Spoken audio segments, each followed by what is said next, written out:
तो जी करें शुरुआत। अब तक अपने अनुपात टॉपिक के टाइप 1 से लेकर 9 तक कितने का आपकी समझ में बने हैं और कितने कब तक इस प्रकार के बने क्वेश्चनों पे। हालांकि पीवाईक्यू के रूप में आपके पास में अगर मैं टोटल प्रश्नों की बात करूं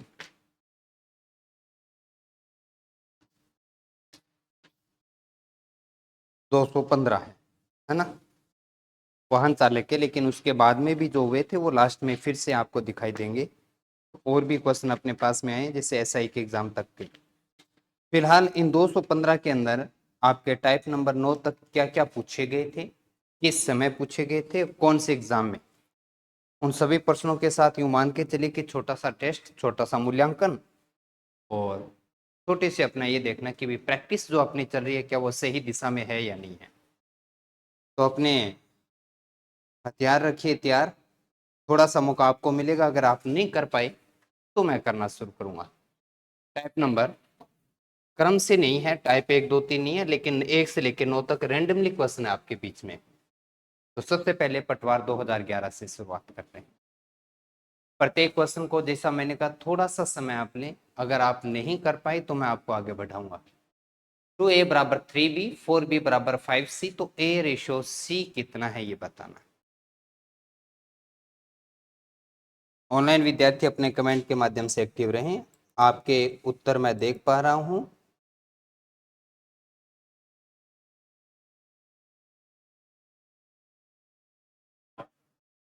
चलिए, क्या आपने ऐसा कहा था खंडित अनुपातों को जोड़ना सीखा था क्या जी? उससे पहले अपने को अनुपात बनाना था। जब दो राशियां एक दूसरे के बराबर में गुणा करने वाली राशि पूर्णांक रूप में हो तो यहां से प्राप्त होता है a रेशो b। कितना प्राप्त हुआ जी? 3:2। हमने केवल और केवल घुमा के लिखना होता है। सेम यही बात यहाँ पर अगर हमने कहें b/c तो कितना लिखेंगे आप? 5:4। घुमा के फिर से लिखा। और खंडित अनुपातों को जोड़ने की पहली शर्त पता है क्या जी? कि जी दोनों खंडों में किसी एक व्यक्ति का नाम कॉमन होना चाहिए। और कॉमन व्यक्ति का नाम इस प्रकार से हो कि पहले खंड में दूसरे में और दूसरे में पहले नंबर पे हो। अगर ऐसा हो तो सीधा सीधा अनुपात लिखते हैं और जहां पहला अनुपात खत्म होता है वहां दूसरा लिखना शुरू करते हैं और गुणा करेंगे तो पहला रिजल्ट आया 15, दूसरा आया अपने पास में 10 और इस प्रकार के तीर के निशान से गुणा करते हैं तो रिजल्ट आता है 10, 15, 8। पर क्योंकि आपने पूछा किसका, ए और सी का, तो हम ए का मान उठाते हैं 15 और सी का मान उठाते हैं 8। 15, 8 ऑप्शन नंबर डी सही था आपका। चलिए, ये एक आसान क्वेश्चन से शुरुआत हुई अपनी। चलिए आगे बढ़ते हैं। नेक्स्ट क्वेश्चन आपका हो सकता है थोड़ी परेशानी है आज के दिन में, है ना, क्योंकि अब तक हमने जो करा था उसका मूल्यांकन हो रहा है। सीखने का प्रयास करें यहीं से।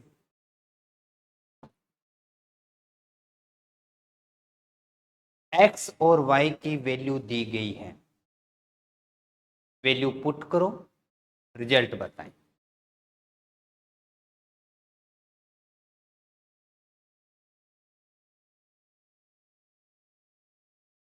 11, 3।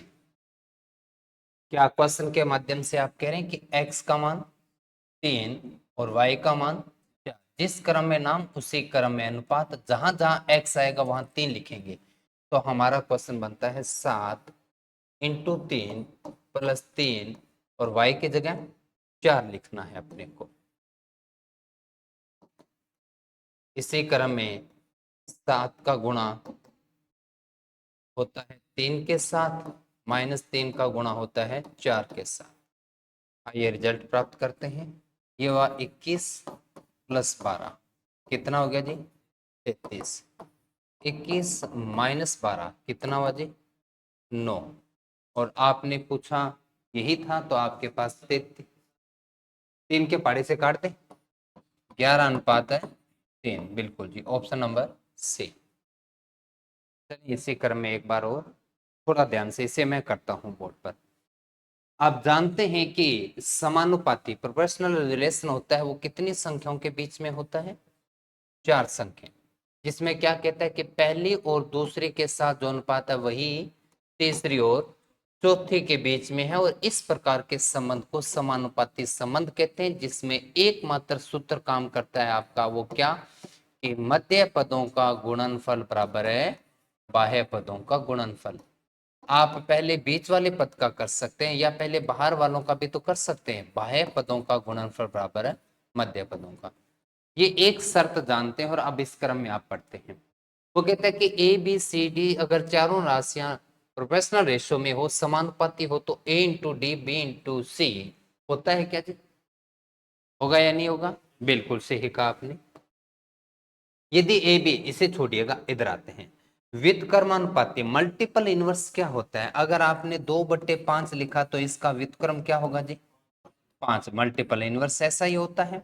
अच्छा, भिन्न को अनुपात में लिखना भी तो जानते हैं, क्या लिखते हो? 2:5। इसको क्या लिखोगे? 5:2। तो क्या ए बी का व्युत्क्रमानुपाती बी ए है? बिल्कुल ठीक है। गुणोत्तर, आप ज्योमेट्रिक प्रोग्रेशन की बात करते हैं तो उसमें क्या होता है ज्योमेट्रिक, उसके अंदर क्या होता है देखिएगा। आपने लिखा 2, 2 दुआ 4, 4 दुआ 8, 8 दुआ 16, 16 दुआ 32। क्या इन सभी संख्याओं के बीच में समान अंतर है या समान गुणात्मक है? अंतर का मतलब तो देखो, इनका बीच का गैप 2 का, इधर कितने का गैप? 4 का, और इधर 8। क्या अंतर समान है? नहीं।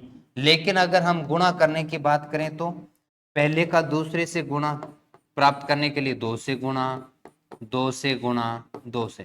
अगर सभी संख्याओं के का लगातार क्रम में एक जैसा गुणात्मक परिवर्तन हो तो उसे कहा जाता है क्या?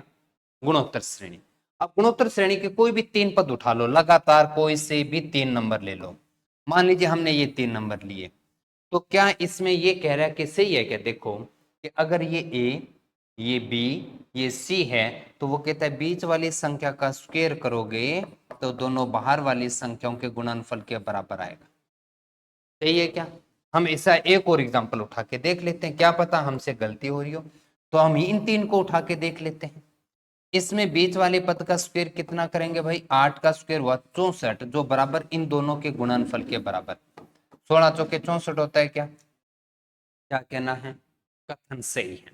गुणोत्तर श्रेणी के अंदर आई संख्याओं के क्रम में बीच वाली संख्या का वर्ग बाहर के दोनों संख्याओं के गुणनफल के क्या होगा जी? बराबर होगा। तो जब 3 बातें सही है तो नेचुरल सी बात है, गलत कौन हुआ? बी। क्यों? क्योंकि समानुपाती संबंध में ए का गुणा सी के साथ नहीं करते, ए का गुणा डी के साथ और बी का गुणा सी। तो क्या इस प्रकार के, क्योंकि हालांकि इसके बाद में कभी स्टेटमेंट पे क्वेश्चन बना नहीं, पर समानुपाती संबंध क्या है ये अच्छे से जानते हैं ना जी अपने। तो इस प्रकार से स्टेटमेंट पे बनाया ग्रेड 3 के एग्जाम के अंदर अपने। ऐसा ही क्वेश्चन एक और, समानुपाती संबंध को ही विततानुपाती बोलते हैं। तो आप ये कह रहे हैं कि ए अनुपात बी समानुपात से अनुपात डी है, लेकिन आपने ये भी सीखा था कि अगर 3 संख्याओं को समानुपाती संबंध में लिखना पड़े तो क्या तरीका सीखा था आपने? अगर 3 संख्याएं हो समानुपाती में तो उस क्रम में आप ये कहते हैं कि हमेशा बीच वाले नंबर को रिपीट करना है। जैसे आपने कहा था कि 2, 5 का मध्यानुपाती बताओ। ऐसे पर्सन को करने के लिए आपने हालांकि फॉर्मूला लगा दिया, तो 2 बीच का नंबर हमने मान लिया x और ये हो गया 5। संख्या कितनी होगी? और समानुपाती संबंध के लिए कितनी चाहिए होती है? 4। उस क्रम में हमेशा बीच वाली संख्या को रिपीट किया जाता है, इससे संख्याएं 4 बन जाती है। और 4 बनने के क्रम में x का गुणा x के साथ में और 2 का गुणा 5 के साथ। तो ये काम यहां पर। अब अगर आपको ये 3 संख्याएं जो ए सी डी है, इनको अगर समानुपाती संबंध में लिखना पड़े तो आप क्या लिखेंगे? ए रेशो सी प्रोपोर्शनल सी रेशो। सही लिखा क्या? क्योंकि 3 के 4 बनाएंगे तो बीच वाली संख्या को रिपीट करेंगे, ए सी सी डी, और इनके बीच में ये सिंबल लगाना है। अब वो ये कहता है कि ये जो संबंध था वैसा ही ये संबंध है, या यूं कहिए कि अगर इस प्रश्न को हल करने पर आपका उत्तर 2 प्राप्त हो रहा था तो इसको हल करने पे भी उत्तर कितना प्राप्त होगा? 2। क्योंकि ये जो समानुपाती संबंध है तो ये संख्या वित्तानुपाती में होगी, अगर दोनों का रिजल्ट एक जैसा है ये तो कब संभव होगा? तो आप खुद देखें, ए की जगह ए है, सी की जगह सी है, डी की जगह डी है। चार में से तीन संख्या एक जैसी, अगर चौथी संख्याएं दोनों अलग अलग हुई तो क्या दोनों प्रश्नों का उत्तर एक जैसा आ जाएगा क्या? यहां 4 हुआ, यहां 7 हुआ, कोई भी किसी भी एग्जांपल ले लीजिए आप अपने, मान लीजिए आपने लिखा है यहां 5, यहां छोड़िएगा 9 और यहां 11 लिखा, इसमें भी आपने 5, 9 और 11। अब अगर यहां पर आपने 4 लिख दिया और यहां 3 लिख दिया तो रिजल्ट एक जैसा आएगा क्या? जब तीन संख्याएं इक्वल है तो चौथी संख्या भी इक्वल होना जरूरी है, और ये तभी संभव हो पाएगा जब अपने पास में समानुपाती संबंध में जब इन दोनों का मान एक दूसरे के बराबर होगा। तो आपका ये कहना हुआ कि बी बराबर होगा किसके जी? सी के। तो ये एक बड़ा और यूनिक सा क्वेश्चन था जो पेपर के दौरान थोड़ा सा कम समझ में आया, पर मैं फिर से एक्सप्लेन करने जा रहा हूं। वो क्वेश्चन ये कह रहा है कि इन चार संख्याओं का जो समानुपाती संबंध है बिल्कुल वैसा ही इन तीन संख्याओं का है, और तीन संख्याओं को चार बनाते हैं और चार बनाकर आप समानुपाती संबंध में रखते हैं, और दोनों प्रश्नों में जब तीन तीन संख्याएं बराबर है तो अगर चौथी संख्या का मान अलग अलग हुआ तो उत्तर दोनों का अलग अलग आएगा, और एक जैसा यदि प्राप्त करना है तो ये केवल तभी संभव है जो दोनों का मान एक दूसरे के बराबर है। तो ये दो क्वेश्चन हमारे 11 और 12 के अंदर अनुपात के स्टेटमेंट पे पूछा गया था, जो कि ऑप्शन नंबर सी। क्या बात कुछ समझ में आई अपने को? चलिए इसी क्रम में जब थ्योरेटिकल पोर्शन आता है तब दिक्कत आती है गणित के किसी भी हिस्से में। इसे भी मैं करूंगा, थोड़ा सा अलग तरीके का क्वेश्चन है। अब आप क्या ये जानते हैं कि अनुपातिक राशियां, जैसे मान लीजिए ए और बी के पास धन है 3:4, तब हम गणित में ये कहते हैं कि उनके अनुपातिक वैल्यू को कुछ मान लेना चाहिए। आपने अगर 3:4 का है तो हम उसे मान लेते हैं कि ये 3a है और ये कितना है? 4a है। या इसे मान लेते हैं ये 3x है और ये इसे कितना मान लेते हैं? 4। वैल्यू मानते हैं सामान्य किसी वेरिएबल किसी चर को लगाते हुए अपने, लेकिन हम अपने क्वेश्चन में इनके साथ x नहीं लगा सकते। क्यों बता पाओगे? क्योंकि खुद क्वेश्चन में x की वैल्यू चल रही है, तो जो नाम चले उनका यूज नहीं करना। तो मैं एक समीकरण मैं लिखूंगा, बाकी समीकरण आप लिखवाएंगे। अगर वो कहता है कि x प्लस वाई बराबर में 2a है, क्या पहले वैल्यू का अनुपातिक मान यही नहीं है क्या? तो फिर बताओ y प्लस जेड क्या होगा जी? y प्लस जेड बराबर में 3 है, और ये एक ऐसा प्रश्न है जो 2 बार पूछा गया है, ग्रेड 3 में और पटवार के अंदर। फिर आते हैं z प्लस एक्स बराबर में कितना हुआ? 4 है। अब अगर मैं ये कहूं कि ये तीन जो समीकरणें बनी है, इन तीनों समीकरणों को जोड़ना है, जोड़ने के क्रम में देखो लेफ्ट लेफ्ट में जुड़ेगा, राइट राइट में जुड़ेगा, नहीं क्या? x कितने हो गए? 2x, y कितने हो गए और z कितने हो गए? राइट साइड में जोड़ कितना आएगा? राइट साइड का जोड़ कितना है? 4 3 7 और 2 9 है। इधर से कॉमन क्या आया? पीछे क्या रहा? x plus Y plus Z equal में कितना है? 9 है। बिल्कुल ठीक बात। आपने कुछ और भी दे रखा है क्या? यहां आपने ये नहीं कहा कि x plus Y plus Z का मान तो 27 है, नहीं लिखा हुआ क्या जी? तो क्या इसकी वैल्यू प्राप्त हुई? कितना प्राप्त हुआ भाई? 27। इसका मान 27 लिख दें जो वहां से हमें प्राप्त हुआ, तो 27 का गुणा 2 से 54 किसके इक्वल में? 9। ए का मान कितना प्राप्त हुआ? 6। आगे बाद में बढ़ूंगा, पहले बताओ 6 तक समझ में आया क्या?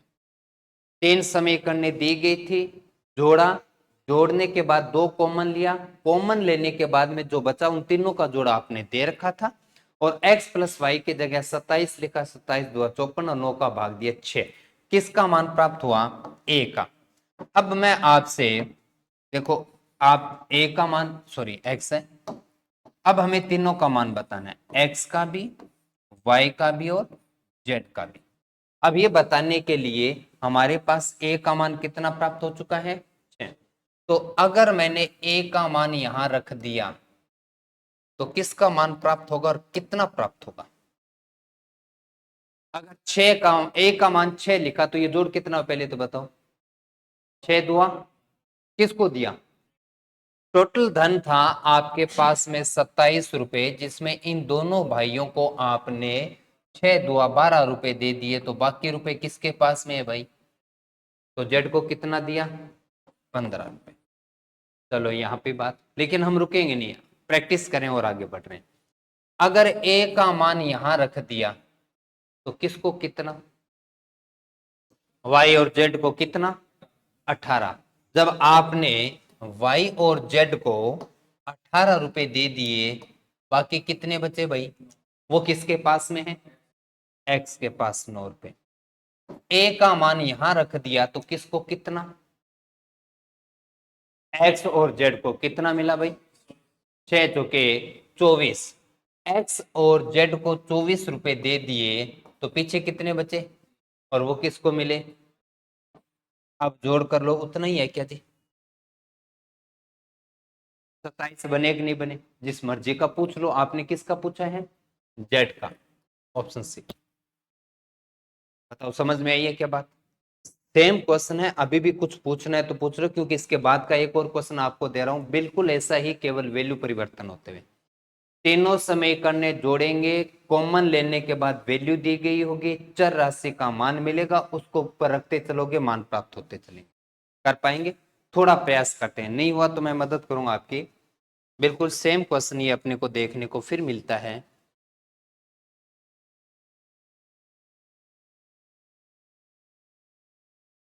L2 2015 करके दीजिए।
कितना है?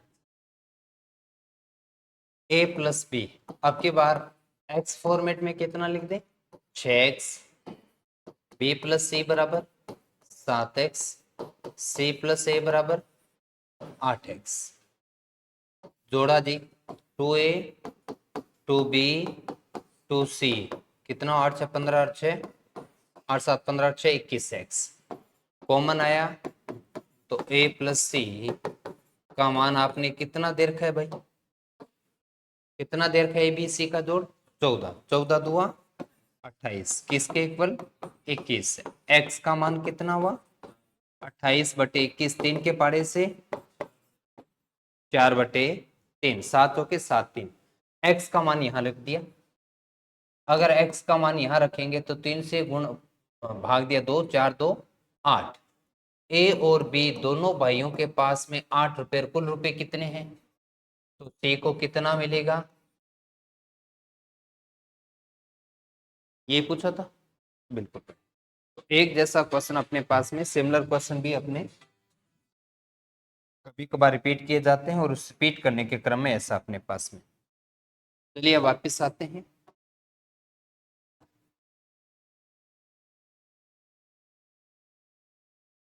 हेलो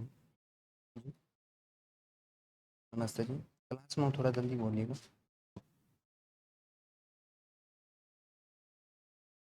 9:15। हाँ जी, ये एक अच्छा क्वेश्चन है। इसको भी 2-3 बार पूछा गया। 2-3 बार कब? एक तो अब जब 2011 कर रहे हो, और एक तब जब 2026 एसआई का पेपर दिया गया। यही क्वेश्चन किस प्रकार से, पहले देखिएगा। आप देखो दो समीकरण है, समीकरण के रूप में अनुपातों को देखो कैसे लिख रहे हो। m प्लस एन का मान कितना है? 7। m माइनस एन का मान कितना है? 1। m इंटू एन का मान कितना है? 7। अब हम एक काम करते हैं, हम इन दो समीकरणों को पकड़ते हैं। क्या इसमें हम m और n का मान प्राप्त कर पाएंगे? तो ये हमेशा के लिए आज से और अभी से आदत बना लेना। अगर एक समीकरण जोड़ में और एक समीकरण अंतर में दिया गया हो, इन दोनों का जोड़ हो रहा है, इन दोनों का अंतर, ऐसा कभी भी दिया जाए तो m यानी बड़ी संख्या का मान प्राप्त करने के लिए इन दोनों को जोड़ना है और 2 का भाग दे देना है। तो m का मान तो कितना मिला? 4। और अगर छोटी संख्या पूछे तो जोड़ना नहीं, अब इनका अंतर कर देना है और 2 का भाग कर देना है। तो कितना प्राप्त हुआ? 3। अब आपने m का मान प्राप्त किया 4, n का मान प्राप्त किया 3। वो यहां पर क्या करने का कह रहे हैं आपस में दोनों का? आप और हम गुणा करते हैं, m इंटू एन का गुणा करते हैं। जो मान प्राप्त किया वो कितना हुआ, और वो कितना है? 7।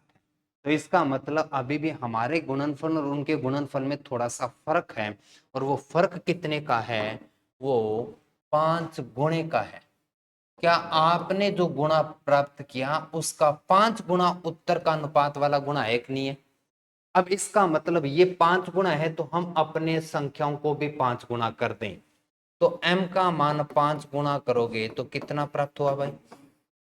और n के मान को भी 5 गुणा करोगे तो कितना प्राप्त हुआ? 15। अब इन तीनों अनुपातों में लगा के देखो कि क्या वास्तव में सही रिजल्ट प्राप्त हो रहा है क्या। तो मैं जो जो पूछूं वो रिजल्ट बताओ। अगर m और n का मान ये है, इनका जोड़ कितना है? इतना खतरनाक तो गणित नहीं होना चाहिए। 20 में 15 जोड़ने के लिए मोबाइल की आवश्यकता है क्या? कितना हुआ जी? 35। अब इनका अंतर 5। अब इनका गुणा कितना हुआ जी? 15 दुआ 30 यानी 300। ये संख्याएं प्राप्त होगी। अब इनके बीच में अनुपात बना रहे, तो आप जानते हैं ना अनुपात कोई कॉमन पाड़े से आता है तो काटते हैं। 5 के पाड़े से काटो, कितना आएगा? कितना आया? कितना आया? अब बताओ क्या यही अनुपात नहीं दे रखा था क्या? यदि जोड़ो तो 7, अंतर करें तो 1 और गुणा करें तो 7। इसका मतलब m और n की दो संख्याएं प्राप्त होगी। वो कौन कौन सी है? 20 और 15। अब जो पूछे को बता दो। वो कहता है 1/m और 1/n बताओ। तो 1/m प्लस 1, सॉरी अनुपात 1/n है। तो m का मान कितना कितना प्राप्त किए हैं? 20। और n का मान कितना है? 15। अब इन दोनों को 5 के पाड़े से काट देंगे तो आपका आगे का रिजल्ट क्या आएगा? 1 4 1 3। क्या अनुपातिक रिजल्ट कभी भिन्न में होते हैं क्या? नहीं होते।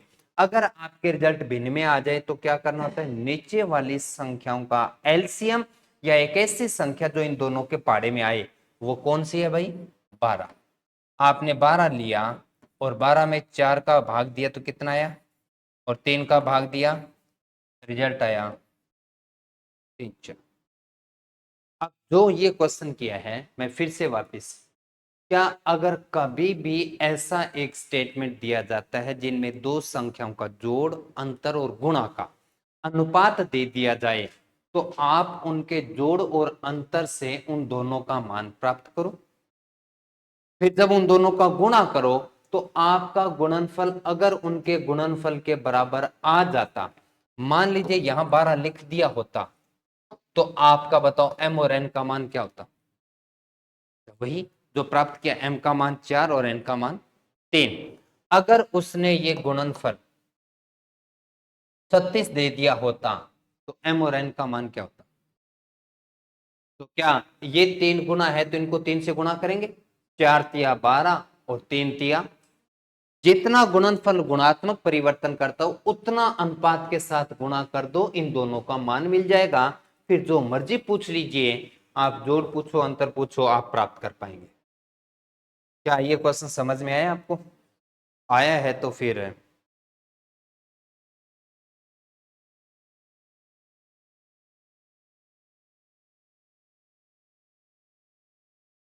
Sub inspector 2026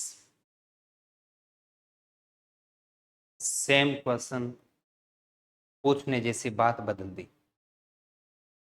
P plus Q 7, P Q minus 1, P Q in 60, वही तो कह रहा हूं, इसलिए जोर दिया जाता है प्रीवियस ईयर क्वेश्चनों पे। और जिसने सब इंस्पेक्टर का ये पेपर देने गया था उनका ये क्वेश्चन पड़ा हुआ था।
कितना है जी?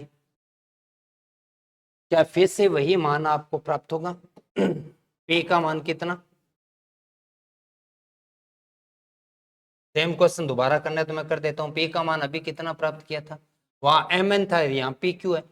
पे का मान 20 और क्यू का मान, सेम क्वेश्चन था, सिर्फ उसी प्रकार से फिर से प्राप्त हुआ क्या? अब जब प्राप्त हुआ तो आपने केवल ये मान रखने को कहा है। क्या आपको ये जानकारी है कि दो संख्याओं का वर्गों का जोड़ अगर तीसरी संख्या के बराबर होता है ना, वो सदैव आपका एक समकोण त्रिभुज की तीन भुजाएं पाइथागोरस त्रिक होती हैं। अगर आपके दो, अब मुझे बताओ, ये 3 ये 4, तो ये कितनी है जी? 5। अब 3 का स्क्वायर 4 के स्क्वायर के साथ जोड़ दो तो क्या 5 का स्क्वायर प्राप्त नहीं होता क्या? तो 3 का स्क्वायर 9, 4 का स्क्वायर 16 और 5 का स्क्वायर 25। बताओ बराबर 25 हुआ कि नहीं हुआ? अब सेम बात वही है। अब आपने अगर दो भुजाएं दी है, क्योंकि सबसे बड़ी भुजा तो ये अकेली है, तो इन बाकी दो भुजाओं का मान आपने दे रखा है, और बाकी दो भुजाओं का मान जब आपने दे रखा है तो इनकी वैल्यू पुट कर देते हैं। अगर ये 20 है और ये 15 है तो ये कितना हो?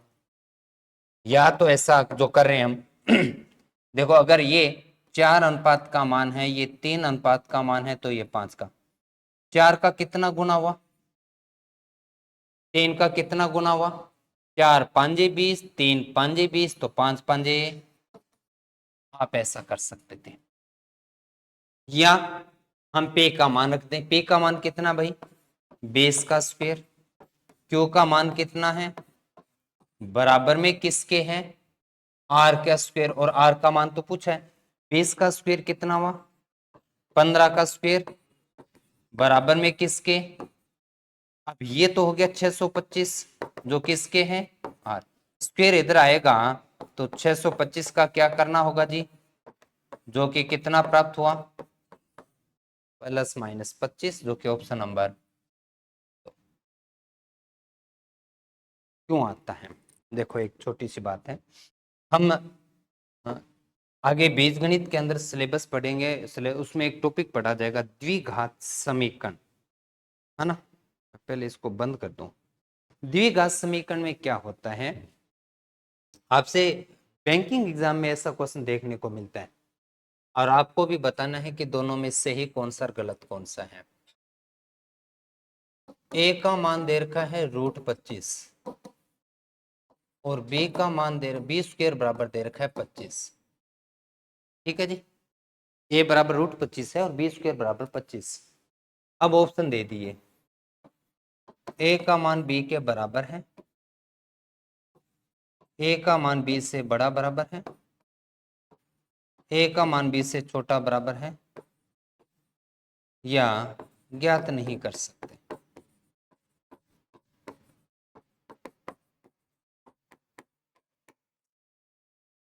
अब सामान्य अगर मेरे ख्याल से अगर आपसे क्वेश्चन पूछा जाए ना, तो ए ऑप्शन ही टिक करो, क्योंकि दोनों केस में 5 है। जबकि हकीकत ऐसा है, गणित ये कहता है रेखिक समीकरण में किसी आई चर का मान 1 होता है, लीनियर इक्वेशन। अगर एक रेखिक समीकरण है तो उसमें जो उत्तर आएगा वो 1 वैल्यू आएगा, पर द्विघात समीकरण में जो आंसर आएगा वो सदैव 2 मान लेके आएगा। अब क्योंकि ए की अधिकतम पावर कितनी है, 1, तो ये आपके पास एक रेखिक समीकरण है, और इसके अधिकतम पावर बी की पावर कितनी है, 2, तो ये क्या है, द्विघात समीकरण है। इसमें ए का मान केवल और केवल क्या प्राप्त होगा, 5, और इसे बी स्क्वायर है, तो ये बी स्क्वायर जो बराबर होगा वो 5 के स्क्वायर के। तब आपके बी के 2 मान प्राप्त होंगे, या +5 और या -5। तो आप लिखते हैं बी बराबर या तो प्लस का 5 है, या बी बराबर माइनस का 5। अब अगर बी के इस मान को इससे कंपेयर करें, बी को इस ए से कंपेयर करें, तो दोनों एक दूसरे के क्या है जी, बराबर है। और अगर इससे कंपेयर करें तो कौन बड़ा है, ए बड़ा है, किससे, और इन दोनों सिंबल को लेके क्या बना, ऑप्शन बी। इसलिए ये कहा जाता है पर क्योंकि हमने जो कभी कभार जो स्कूल में छोटा बताया जाता था या कम सिखाया जाता, तो उसका कारण भी था कि हमारा स्कूल में गणित सीखने का एकमात्र टारगेट था कि गणित में 10वीं क्लास में नंबर ज्यादा आ जाए, और उसके अलावा कोई लालच नहीं होता था, कोई समझ नहीं होती थी। तब हमें स्कूल में मैडम या सर जी ये कहते थे कि जो रूट इधर आता है स्क्वायर करो, सॉरी स्क्वायर है तो इधर आके रूट करो, क्योंकि इसके अगली लाइन आप और हम यही करते हो, स्क्वायर इधर आएगा तो क्या करेगा। अब बताओ दोनों एक दूसरे के बराबर हो गए कि नहीं हो गए। फिर हमें ये भी बता दिया कि जब रूट करते हो तो उत्तर प्लस माइनस में भी आएगा, +5 और माइनस, जबकि ऐसा नहीं होता, प्लस माइनस आता है वो द्विघात समीकरण के रूप में। तो आपने इसे ऐसा, अब अगर ये लिख रहे हो ना, तब तो सिर्फ 5 है, लेकिन अगर आप यहां से आर का मान प्राप्त कर रहे हो, तब फिर +-25 है। ठीक है जी, रूट नहीं लाना फिर इधर। तो लेकिन अब क्योंकि जिस क्रम में दिया था, तो ऑप्शन नंबर बी। बताओ क्लियर है क्या ये क्वेश्चन। चलिए वापस चलते हैं अपने जहां पर रुके हुए थे। तो ये क्वेश्चन जो है वो फिर से मैं कह रहा हूं 2-3 काम करते हैं। पहला ये कि बहुत शानदार क्वेश्चनों का ये कलेक्शन होता है, इनको करना ही करना चाहिए। दूसरा, आपने इतनी सारी प्रैक्टिस की और आपका रैंडमली क्वेश्चन आ रहा है, और अगर आप कर पा रहे हो तो इसका मतलब चैप्टर के इतने हिस्से तक तो आपको 1% की भी समस्या है नहीं। अनुपात बनाना, स्टेटमेंट को पढ़ते हुए अनुपात बनाना एक बड़ी चुनौती है, जिसको आपको निकालना हो।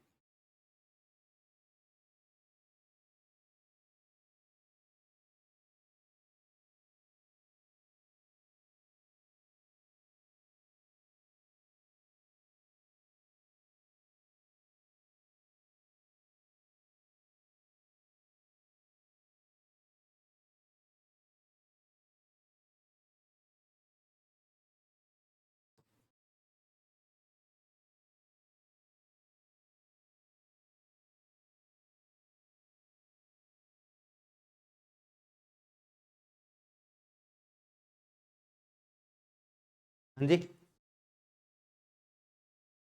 आइए, एक्स वाई की अपेक्षा 3 गुना निवेश करता है, एक्स वाई और जेड। एक्स जो है वाई से, हमने कहा कि अगर कोई राशि किसी की मानना पड़े तो सदैव उस व्यक्ति की माने जिसका नाम बाद में आया है। अगर गुणा की बात हो रही है तो 1 माने और परसेंटेज की बात होती है तो 100 मानना चाहिए। अभी फिलहाल अगर हम y को 1 रुपया देते हैं, y को यदि हमने 1 रुपया दिया तो x को कितना मिलेगा भाई? 3 है, तो अनुपात हुआ 3। अब आगे, y z का 2/3 है, ये समझ में नहीं है, लिखो दोबारा। y जो है वो z का 2/3 निवेश, ऐसा क्या? 3 इधर आके गुणा करेगा तो क्या लिखेगा? 3y बराबर में 2z। अब आपको घुमाने का क्रम आया कि नहीं आया? yz पूछा तो कितना? 2 अनुपात है 3। क्या खंडित अनुपात जोड़ना आएगा? कितना हुआ जी? 6, कितना हुआ? 2, और कितना हुआ? 3। 6, 2, 3 प्राप्त हुआ। है क्या कोई ऑप्शन? सही है जी। चलिए और आगे बढ़ते हैं। ये एक बड़ा क्वेश्चन है, इसे मैं बोर्ड पर करना चाहूंगा। मैं पहले भाग को मैं हल करूंगा, सेकंड आप बताएंगे मुझे। अगर इस भाग को हल करें तो इनका लघुत्तम कितना आएगा जी? X Y. मैंने लघुत्तम लिया एक्स वाई, ऊपर की वैल्यू बता पाओगे? एक्स से तो एक्स कटा, अब वाई ऊपर जाके गुणा करेगा कि नहीं करेगा? क्या लिखोगे? ए वाई प्लस बी एक्स बराबर में एम। और अगर एक्स वाई उधर जाके गुणा करे तो A Y plus B X बराबर में क्या हो जाएगा? M X Y. सही है। तो मैंने पहले समीकरण लिखी, दूसरी बता सकते हो क्या? बिना रफ करके की जा सकती है, बताओ क्या लिखो?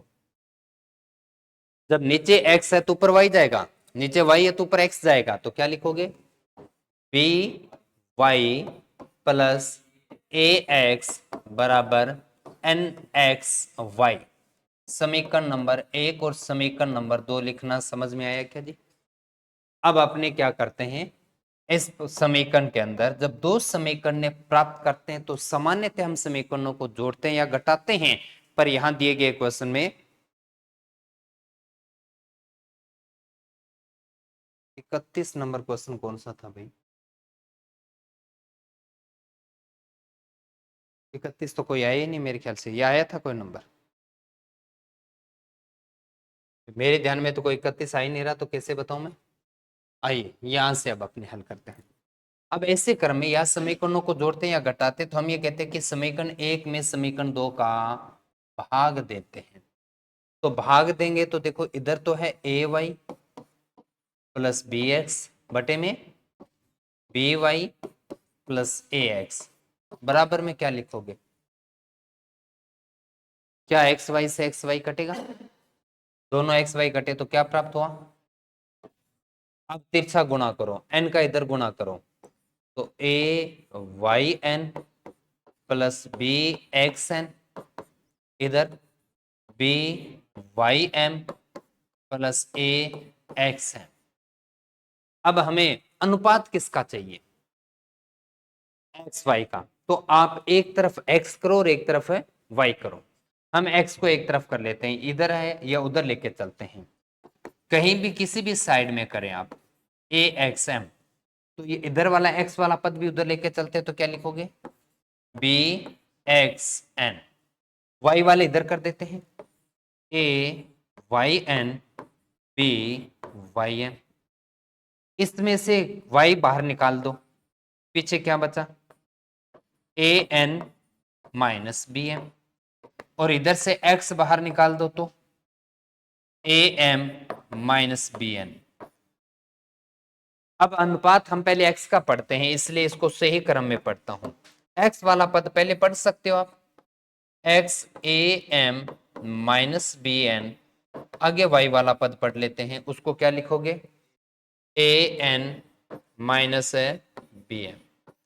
अब आपने थोड़ी देर पहले मुझे बताया था 2a बराबर में 3b हो तो a अनुपात b कितना है? क्या वो बात हो चुकी है? जब आपस में एक दूसरे के बराबर गुणात्मक वैल्यू लिखे आते तो घुमा के लिखते, अनुपात होगा कि नहीं होगा? घुमा दो भाई, एक्स अनुपात वाई, क्या लिखने जा रहे हो आप? A N minus B M, और अनुपात क्या लिख रहे हो? A M minus B M. अब ऑप्शन उठाओ, क्योंकि इस क्वेश्चन में करने के बाद में ऑप्शन भी टिक नहीं हुआ था।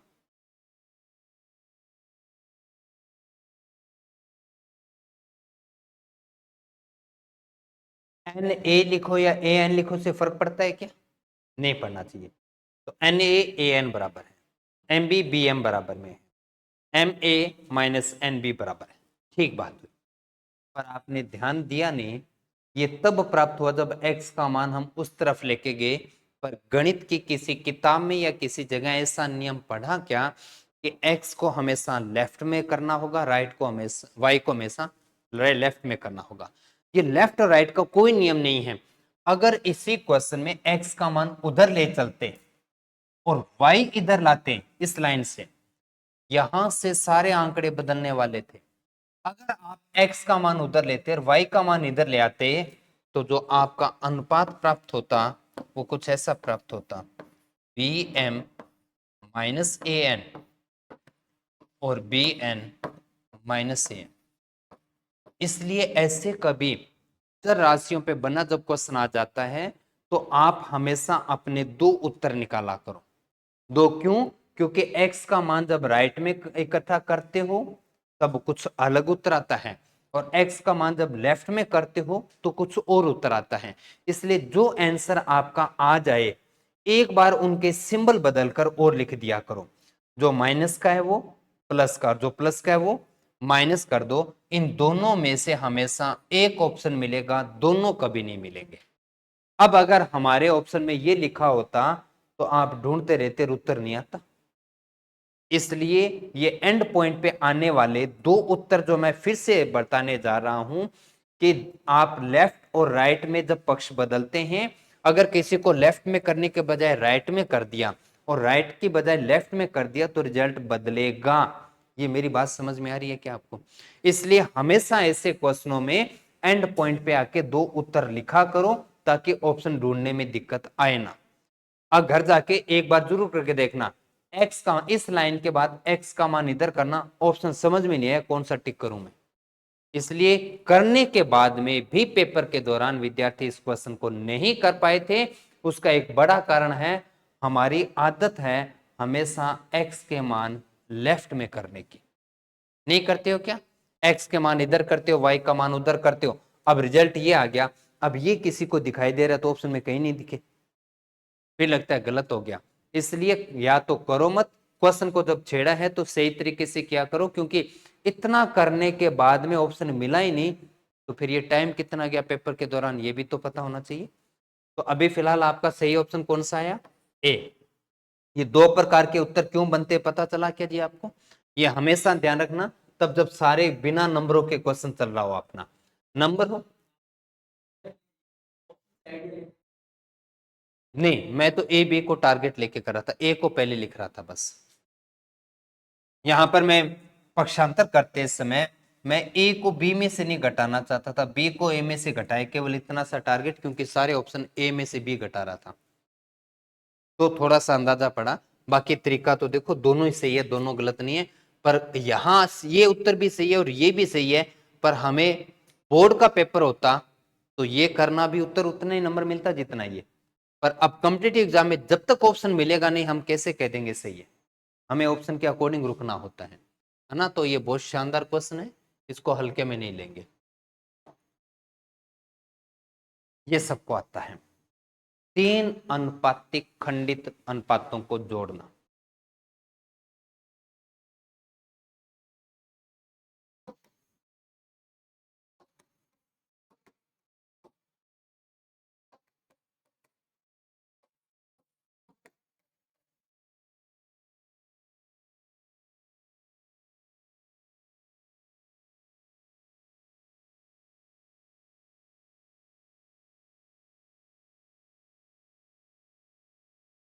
देखो पूजा, वीडियो की जो बुक्स है वो अभी आई नहीं, अगले वीक तक आएगी। तब तक आपको एक्सरसाइज के लिए बोर्ड पीपीटी है वो पूरे सभी प्रश्नों के साथ उपलब्ध करवाई जाती है, उनसे किया करो।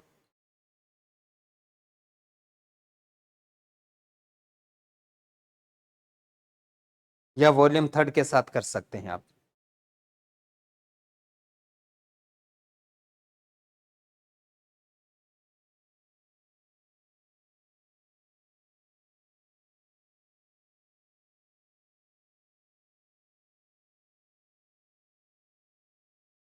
जी 96 120। आपने संख्याओं को बड़ा बनाया है यदि इनको क्रॉस गुणा करके किया था। मैं पहले 2 टुकड़े लिख रहा हूं, क्या मैं b के मान बराबर नहीं कर सकता?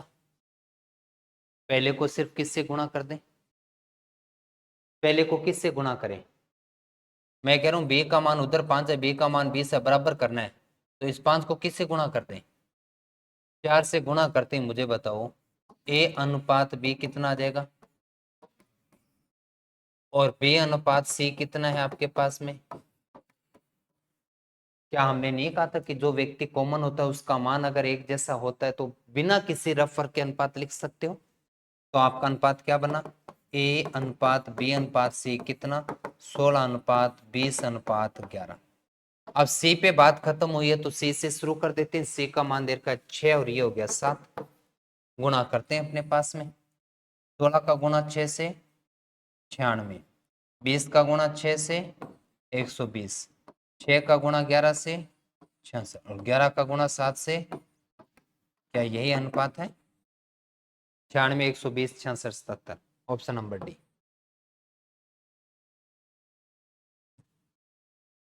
एक बड़ा क्वेश्चन है जिसे मैं करवाना चाहूंगा और आज के बाद में हमेशा इसे याद रखें। एक घड़ी के, ये सारी वो व्यवहारिक बातें हैं जो मैं आपसे पूछूंगा, उस सबको आता है और 2 बड़े एग्जाम के अंदर पूछा गया। घड़ी के 2 सुइयां लेते हैं, एक घंटे वाली और एक मिनट वाली। बस मुझे ये बताइए जो घंटे की सुई होती है वो 1 घंटे में या एक चक्कर जो है वो कितने समय में पूरा करती है? हाँ जी, 12 घंटे में। और मिनट वाली सुई अपना एक चक्कर, हाँ जी, 1 घंटे में। क्या आप जानते हैं कोई भी सुई जब घूमती है और अपना वो एक सर्किल पूरा करती है तो डिग्री रूप में कितना बना देती है? 360। और परिधि रूप में कितना बना देती है? 2πr क्या होता है जानते हो क्या? परिधि होता है। क्या आप ये नहीं जानते कि जब सुई ऐसे घूमेगी तो अपने अक्ष पे इस प्रकार से घूमते वो ये पूरी दूरी तय कर देगी कि नहीं कर देगी? भी हम भी तो ग्राउंड के एक चक्कर लगाते हैं, भी दौड़ करना शुरू करते हैं, ग्राउंड के चारों ओर घूमकर वापस उसी पॉइंट पे आते हैं, अपना एक चक्कर पूरा होता है। और इस एक चक्कर के पूरा होने में आप 360 डिग्री नहीं घूम रहे होते हो, आप ये दूरी तय कर रहे होते हो। और इस दूरी को ही तो हम क्या कहते हैं? परिधि। और परिधि को ही तो किससे लिखते हैं? 2πr। तो अब घंटे की सुई को तो आपको चलाना है कितने दिन तक? 2 दिनों तक। घंटे की सुई तो लगातार कितने दिन चलेगी? 2 दिन। और नोक द्वारा चली और 3 दिनों में मिनट। मिनट की सुई कितने दिन चलाना है लगातार? 3 दिन। क्या सुई की लंबाई ही त्रिज्या का काम करती है कि नहीं करती? तो घंटे की सुई का लंबाई तो कितना है और इसके लंबाई कितनी है? अब ये घड़ी वाली बात क्यों कि समझ में नहीं आती। देखो ये घड़ी है, ये घंटे की सुई है जो 4 सेंटीमीटर की है। अब ये जो सुई है वो अपने अक्ष पे जब घूमेगी क्या वो एक सर्किल बनाएगी कि नहीं बनाएगी? और ये सर्किल बनाएगी तो ये जो रेड पॉइंट है क्या ये एक वर्त निर्मित करेगा कि नहीं करेगा? और वर्त निर्मित करेगा तो ये तो उसके क्या होंगे? लेकिन सुई इधर से इधर ये घूमते घूमते वापस यहाँ आ गई तो इसने डिग्री कितना तय कर लिया? तो घड़ी कोई भी सुई होती है वो अपने एक सर्किल में डिग्री के रूप में तो 360 बनाती है और दूरी के रूप में परिधि बनाती है। और परिधि को आप किससे लिखते हो? 2 पाई। अब आपको बताना है कि घंटे के, इसलिए हमने, अब देखो ये अगर वर्थ है तो इसकी त्रिज्या भी तो कितनी हुई, 4 सेंटीमीटर। हमें घड़ी की त्रिज्या नहीं ली, हमने केवल उस घड़ी के घंटे की सुई के द्वारा बना सर्किल की त्रिज्या ली है। तो घड़ी के मिनट घंटे की सुई की लंबाई 4 सेंटीमीटर, इसकी लंबाई 6 सेंटीमीटर, तो इसका जो वर्त बनेगा उसमें आर का मान कितना होगा, 4, और इसमें आर का मान कितना होगा, 6। अब तक जो बातें बताई मुझे, मैं फिर से रिपीट करना चाहूंगा। एक चक्कर कितने समय में पूरा होता है, ये व्यवहारिक समझ है ना अपने को, कि घंटे की सुई अपना एक चक्कर 12 घंटे में, और मिनट की सुई अपना एक चक्कर 1 घंटे के अंदर। और 1 घंटे के अंदर या एक चक्कर में वो दूरी जो तय करते हैं वो कितनी तय करते हैं, परिधि की इक्वल। परिधि को किससे लिखते हैं, 2 पाई। आर क्या होता है, सुई की जो लंबाई होती है वही त्रिज्या का काम करता है। अब आइए, ये 2 दिन में कितने चक्कर लगाएगा, घंटे के सुई 2 दिन में कितने चक्कर लगाएंगे, तब जब एक चक्कर 12 घंटे में लगाते, बता दो आराम से, बड़ी वाली गणित पूछिए आपसे। एक दिन में कितने चक्कर लगाती है, 2, 12 घंटे के 2, तो 2 दिन में कितने हो गए, 4 चक्कर। 4 चक्कर का मतलब 4 परिधि, नहीं क्या, एक चक्कर परिधि के बराबर में, दो परिधि के बराबर में। अब 4 तो 4, 2 का 2, पाई का मान पाई, और आर कितनी है भाई आपके पास, आर। ये जो दूरी है वो तय की है किसने, घड़ी के घंटे की सुई ने। ये लिखना समझ में आया क्या, पहले तो 4 चक्कर, और एक चक्कर किसके बराबर होता है, और तो आपने चक्कर कितने लगाए, 4, तो 2 पाई आर को किससे गुणा कर दें, 4 से। आर सुई की लंबाई जो कि कितनी है, 4। अब ये बताओ कितने चक्कर लगाएगी घंटे की सुई 3 दिन में, एक दिन में कितने चक्कर लगाती है, घंटे कितने होते हैं, 24, तो वो 24 चक्कर नहीं लगाएंगे क्या, तो 24 इंटू 3 चक्कर लगाएगी कि नहीं लगाएगी, यानी 72। एक दिन में 24 चक्कर, फिर अगले दिन 24, फिर अगले दिन 24 इंटू 3, 72 चक्कर लगाएगी। और एक चक्कर में तय की गई दूरी किसके बराबर में होता है, 2 पाई आर। तो 24 इंटू 3, 2 का 2, पाई का मान पाई, और आर कितना है। अब बताओ जी, क्या अनुपात बताया जा सकता है, अनुपात बताने के लिए पाई से 4, 2, 8, 8 से 24 कितने पे कटा, 3 पे। और कुछ कटने को है क्या, देखो 2 से इसको काट दिया, 2 से इसको काट दिया, यहां तो कुछ नहीं बचा मतलब, और यहां 3 तिया 9 तिया 1:27। शानदार क्वेश्चन बने।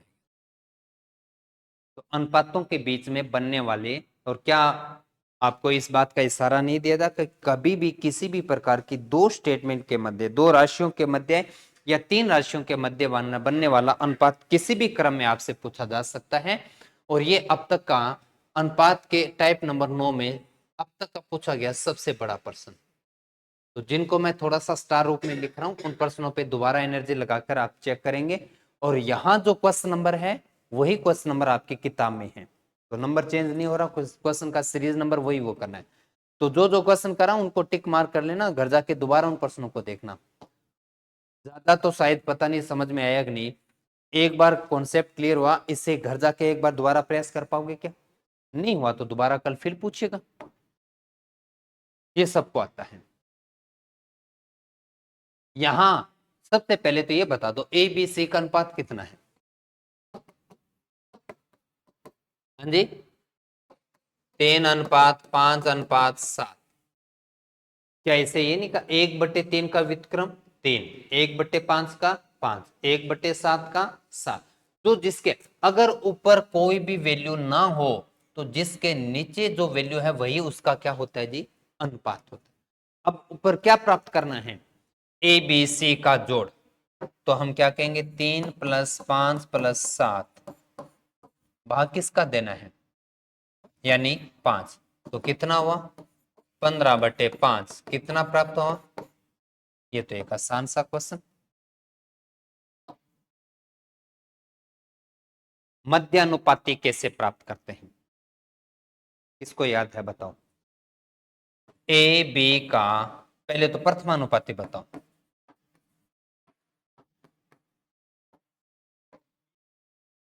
प्रथम यानी पहला, पहला किसके नजदीक होगा? ए के, और जो जिसके नजदीक होता है उसको रिपीट करना होता है, ए इंटू ए बटे में बी। अगर ए बी का मध्यानुपाती पूछ लिया तो गुणा करना है और रूट कर देना है किसका, और ए बी का तृतीय अनुपाती पूछ लिया तो तृतीय अनुपाती पूछा तो बी इंटू बटे में, ऐसा ही है। आइए फिर हल कर देते हैं। तो a माइनस बी और a plus B, sorry, A square B square और A square minus B square का कौन सा अनुपाती पूछना है अपने? मध्य अनुपाती पूछा है तो आप कहते हो कि इन दोनों का गुणा करके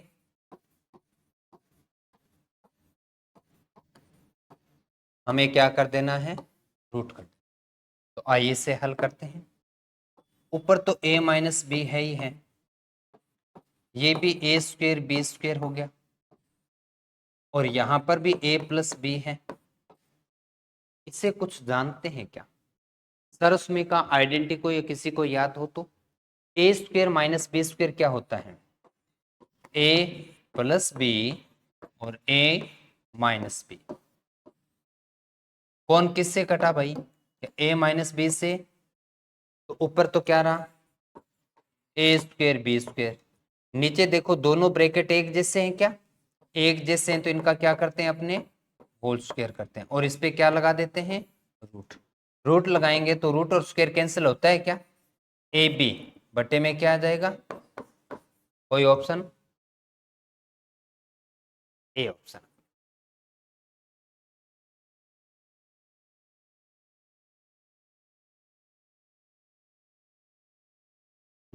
ठीक है, चलिए आगे बढ़ते हैं। बताओ भाई, अनुपात दोनों तरफ प्रतिशत संख्या है।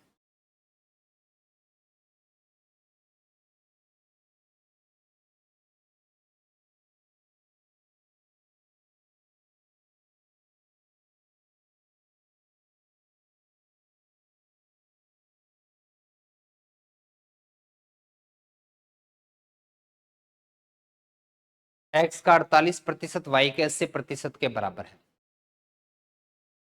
ए, इतना सोचना क्यों है? क्या आपको ये नहीं कहा गया था कि अगर कोई दो प्रतिशत संख्या एक दूसरे के बराबर में हो तो आपको प्रतिशत की आवश्यकता नहीं है, दोनों प्रतिशत को घुमा के लिख दो, वही उनके बीच का अनुपात है? नहीं कहा था क्या? दो प्रतिशत संख्या अगर एक दूसरे के बराबर है तो घुमा के लिख दो, उन्हीं के बीच का अनुपात प्राप्त हो जाता है। 16 से काट दिया, 16 ते 48 और 16 पंजे, अनुपात आया 5:3। चलिए और आगे बढ़ते हैं। 8/12 का तृतीय अनुपाती मुझे लिखवाओ बोर्ड पर। इन दोनों संख्याओं को अभी थोड़ी देर पहले लिखा था, तृतीय अनुपाती कैसे प्राप्त करते हैं? बिल्कुल जी, दूसरी संख्या को 2 बार लिखेंगे और पहले का भाग देंगे। मध्यानुपाती कैसे प्राप्त करेंगे? क्या दोनों का गुणा करके क्या कर दोगे? रूट कर दो। किया था ना ये ऐसा। इसे 4 के पाड़े से काट दिया 3, 2 के पाड़े से काट दिया 6, रूट किया 4 का रूट 9 का, कुछ कटेगा क्या जी? 3 से, और 2 से इसको काट दिया तो 3:1। कौन सा भाई? D option. कुछ एक क्वेश्चन शुरुआती रूप में थोड़े जरूर खतरनाक थे, लेकिन उसके बाद में अब तक के जितने भी क्वेश्चन है वो सारे आसान दिखाई देंगे आपको। क्या आप जानते हैं कि जब आप दो राशियों के मध्यानुपात बनाते हैं तो दोनों यूनिट बिल्कुल एक जैसी होनी चाहिए। किसी के व्यक्ति की उम्र और उनके वजन के बीच में अनुपात नहीं बना सकते। या तो दो व्यक्तियों की उम्र लो या दो व्यक्तियों का वजन लो। आपका समय एक तरफ किस रूप में है?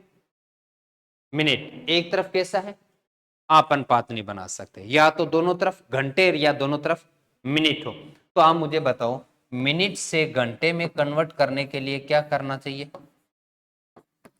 भाग दे देना चाहिए किसका, तो कर देते हैं 45 में भाग दें किसका, और इधर 5 के 20 और 23 बटे में 4, क्या दोनों तरफ घंटे प्राप्त हो गए। आइए इसे हल कर देते हैं। 15 से 3, 15 से 4, 4 से ऊपर तो क्या बचा 3, और इधर क्या आया 3:23, ऑप्शन नंबर।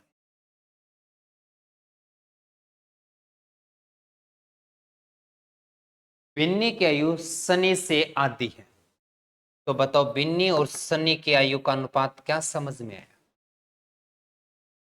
बिन्नी की आयु सनी की आयु की आधी है, 1 2 2 1, 2 1 1, मैं फिर से पूछ रहा हूं 1 2 2 1,